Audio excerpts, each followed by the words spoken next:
بسم اللہ الرحمن الرحیم۔ السلام علیکم ورحمۃ اللہ وبرکاتہ۔ ایک پیغام اپنی مسلم بچیوں کے نام۔ اللہ تعالیٰ نے ہم لوگوں پر بہت بڑا احسان اور انعام فرمایا۔ اللہ تعالیٰ نے ہمیں دین اسلام دیا ہے۔ ایمان اور کلمے جیسی عظیم نعمت اللہ پاک نے ہمیں عطا فرمائی۔ قرآن جیسی عظیم دولت اللہ تعالیٰ نے ہم سب کو عطا فرمائی۔ یہ وہ دولت اور یہ وہ نعمت ہے جس سے اگر کوئی بندہ محروم رہا تو دنیا کا بھی خسارہ ہے اور آخرت کا بھی خسارہ ہے۔ اور حال یہ بنتا ہے کہ نہ خدا ہی ملا نہ وصال صنم، نہ ادھر کے رہے نہ ادھر کے رہے۔ اللہ کے رسول حضور پاک صلی اللہ علیہ وسلم نے ارشاد فرمایا تھا کہ جہنم میں جو غیر ایمان والے سارے داخل کیے جائیں تو بہت سارے ایمان والے بھی جہنم میں پہنچیں۔ غیر ایمان والے ایمان والوں کو جہنم میں تانے کے طور پہ کہیں کیا تم دنیا میں کلمہ پڑھتے تھے، ہم تو نہیں پڑھتے تھے، تم دنیا میں اللہ کو مانتے تھے، ہم تو نہیں مانتے تھے، اب مر کے جہنم میں آئی، یہ بات تو سمجھ میں آتی ہے۔ ارے تم بھی مر کے جہنم میں آ گئے، تمہارے ایمان اور اسلام کا تم کو کیا فائدہ ہوگا؟ یہ بات اللہ تعالیٰ سنیں گے، اللہ کی رحمت کو جوش آئے گا۔ تو اللہ تعالیٰ ایمان والوں کے لیے جہنم کی آگ سے نکلنے کا انتظام کرے گا۔ تو جس وقت ایمان والوں کو جہنم کی آگ سے نکالا جائے گا، یہ منظر غیر ایمان والے بھی دیکھیں گے۔ اور میں خصوصاً اس موقع پر کہوں کہ وہ بچیاں بھی یہ منظر دیکھیں گی جنہوں نے پیسے کی لالچ میں اپنے دین کا سودا کیا، جنہوں نے شہرت کی لالچ میں اپنے ایمان کا سودا کیا، اپنی خواہشات اور اپنے ارمان پورا کرنے کے چکر میں اپنے دین اور ایمان کا سودا کیا۔ ایسی بچیاں بھی تو اس وقت جہنم کی آگ میں ہوں گی۔ اس موقع پر یہ فرشتوں سے کہیں گے کہ ارے فرشتوں، ہمیں بھی تو جہنم کی آگ سے نکال، ہم بھی تو تنگ آ گئے جہنم کی آگ سے، ہم بھی تو تنگ آ گئے جہنم کے سانپ اور بچھوں سے۔ تو اس موقع پر فرشتے کہیں گے بھائی ایمان دکھاؤ، اگر تمہارے پاس ایمان ہے تو تمہیں بھی جہنم کی آگ سے نکال لیتے ہیں۔ اب ان کے پاس ایمان تو نہیں ہے نا، یہ چیخیں گے چلائیں گے اور بڑے درد سے جہنم کی آگ میں کہیں گے ہائے کاش ہم بھی مسلمان ہوتے، ہائے کاش ہم بھی کلمہ پڑھنے والے ہوتے۔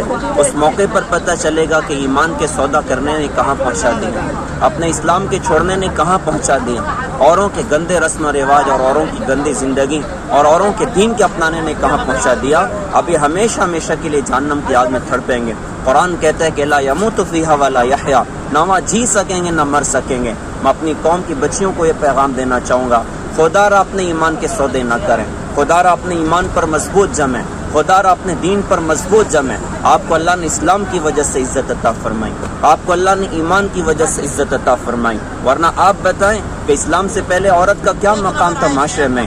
آج میں الحمدللہ مکہ کی زمین پر ہوں اور اس قبرستان کے پاس کھڑا ہوں جہاں پر لوگ اپنی بچیوں کو زندہ زمین میں دفن کر دیا کرتے تھے۔ آپ بھی اپنی نظروں سے دیکھیے، یہی وہ قبرستان ہے جہاں پر لوگ اپنی بچیوں کو زندہ زمین میں دفن کیا کرتے تھے۔ لیکن جب اسلام آیا اور حضرت محمد صلی اللہ علیہ وسلم کی نبوت کا ظہور ہوا تو آپ کو اللہ پاک نے ان کی برکت سے عزت عطا فرمائی، آپ کو اللہ تعالیٰ نے ان کی وجہ سے مقام عطا فرمایا۔ کتنا اونچا مقام اسلام میں آپ کا بتایا گیا۔ اللہ کے رسول حضور پاک صلی اللہ علیہ وسلم نے ارشاد فرمایا تھا جس کو اللہ پاک نے 3 بیٹیاں عطا فرمائی، اس نے ان کی تعلیم و تربیت کی، ان کا حق ادا کیا، اس پر جنت واجب ہو۔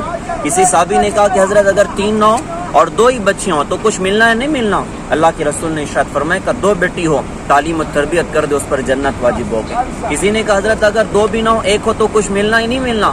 آپ نے ارشاد فرمایا کہ 1 بیٹی ہو اس کی تعلیم و تربیت کر دے، اس پر جنت واجب ہو گئی۔ کتنی بڑی عزت اسلام نے عورت کو عطا فرمائی، کتنا بڑا مقام اسلام کی برکت سے عورت کو ملا ہے۔ آج درد کی بات ہے، میں ان بچیوں سے سوال کرنا چاہوں گا جنہوں نے ایمان کے سودے کر لی، جنہوں نے اسلام کے سودے کر لی، کہ ارے تمہیں اسلام جیسا خوبصورت دین کہاں ملے گا، تمہیں قرآن جیسی عظیم کتاب کہاں ملے گی، تمہیں حضرت محمد صلی اللہ علیہ وسلم جیسے عظیم نبی کہاں ملیں گے؟ آپ نے اسلام کو چھوڑ کر آپ کے دامن میں کیا آئے گا؟ یاد رکھنے کی بات ہے، دنیا فنا کا گھر ہے، یہ دنیا مٹ جانے کا گھر ہے۔ ان قریب خوبصورتی بدصورتی سے بدل جائے گی، ان قریب یہ شباب یہ بڑھاپے سے تبدیل ہو جائے گا، اور ان قریب یہ زندگی موت کا شکار ہو جائے گی، اور خدا نہ خواستہ اسی ایمان کے بغیر دنیا سے رخصت ہو گئے ہمیشہ ہمیشہ کے جہنم کے انگارے مقدر ہوں گے۔ میں اپنے تمام بھائیوں سے درخواست کروں گا کہ اپنے گھروں میں اس پیغام کو پہنچائیں، اپنی بچیوں کے دین کی حفاظت کریں، اپنے بچوں کے دین کی حفاظت کریں، انہیں بتائیں کہ ایمان کتنا قیمتی ہے، انہیں بتائیں کہ حضرت محمد صلی اللہ علیہ وسلم کی نسبت کتنی قیمتی ہے۔ یہ قرآن کا مطالبہ ہم سے ہے، وَلَا تَمُوتُنَّ إِلَّا وَأَنْتُمْ مُسْلِمُونَ، تمہیں موت نہ آئے مگر اس حال میں کہ تم مسلمان بن کر مرو۔ لہذا ہمیں اپنے اسلام پر جمنا ہے، ہمیں اپنے دین پر جمنا ہے۔ خدا را اپنے قدم کو غلط راہوں پر جانے سے بچائیں، خدا را اپنے دین کی حفاظت کریں، خدا را اپنے اسلام پر جمنے کی کوششیں کریں، اور ایسی بچیاں آپ کی نظر میں کوئی ایسی بچی ہو کہ جو اپنے اسلام کا سودا کرنے والی ہو، اپنے دین کا سودا کرنے والی ہو، خدا را ان کے پیر پکڑ لیں، خدا را ان کے سامنے منت سماجت کریں، ان کی منت سماجت کر کے ان کو اسلام پر باقی رکھنے کی کوششیں کریں۔ یہ مکہ مکرمہ سے میرا درد بھرا پیغام اپنی قوم کی ساری بچیوں کے لیے ہے۔ اللہ نے آپ کو اسلام کی برکت سے بڑی عزتیں دی ہیں، اپنے اسلام پر جمیں، اپنے دین پر جمیں، اپنی عزت کی حفاظت کریں، آپ کو اللہ تعالیٰ نے بڑے مقام عطا فرمائیں۔ اور ایک بات یاد رکھنے کی ہے، آپ اندازہ لگائیں کہ آپ کس کی بیٹی ہو۔ آپ حضرت خدیجہ رضی اللہ تعالیٰ عنہ کی بیٹی ہو۔ یہ حضرت خدیجہ کون ہے؟ یہی وہ مکہ کی سرزمین تھی جس میں مالداروں کو اگر جمع کیا جائے، مکہ کے سارے تاجروں کا مال جمع کیا جائے تو علماء نے فرمایا کہ 50% حضرت خدیجہ رضی اللہ تعالیٰ عنہ کا تھا۔ یہ وہ خاتون تھی جس نے اپنا سب کچھ اسلام کے نام پر لٹایا، اللہ کے دین کے نام پر لٹایا، اور اتنا لٹایا کہ جب دنیا سے جانے کی گھڑی آئی تھی، 3 دن کا فاقہ تھا اور کپڑے میں پیون لگے ہوئے تھے، اسے فاقے کی حالت میں ہماری اماں حضرت خدیجہ رضی اللہ تعالیٰ عنہ اللہ کی جوار میں پہنچی ہیں۔ میں اپنی قوم کی بچیوں سے کہوں گا کہ ارے تم حضرت خدیجہ رضی اللہ عنہ کی بیٹیاں ہو، تم حضرت امی جان عائشہ رضی اللہ عنہ کی بیٹیاں ہوں۔